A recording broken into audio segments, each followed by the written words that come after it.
A escultura de Buciños, homenaxe a Vendima, dá benvida na Praza de Santa Ana o itinerario que nos levará polo casco histórico de Chantada ata as ribeiras do río Asma.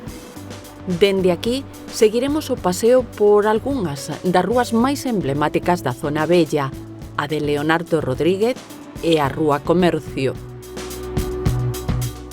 Zonas peonís que facilitan o desfrute da camiñada entre casas antigas e soportais con robustas columnas de pedra ata a Praza do Mercado.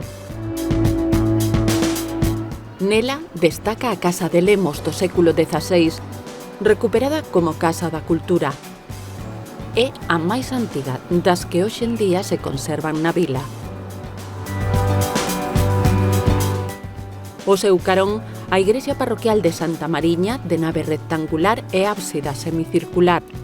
O máis destacado, o frontispicio de estilo neoclásico. Un pequeno espazo empedrado na súa fachada lateral esquerda recibe o nome de Praza da Paz.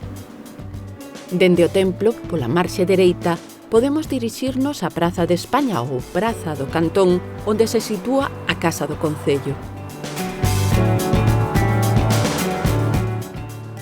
Se decidísemos, dende a Praza do Mercado, rodear a Casa da Cultura, colleríamos a Rúa 2 de Maio, tamén porticada. Por ela avanzamos cara a Alameda, que leva o nome do escritor e xornalista Xavier Costa Clavel, nado en Chantada. Un espazo de lecer á beira do río Asma, no que se conserva unha antiga fonte o carón dunha zona de xogos infantís. Unha ponte con base de pedra comunica o parque coa outra orela, á altura dun antigo muiño restaurado.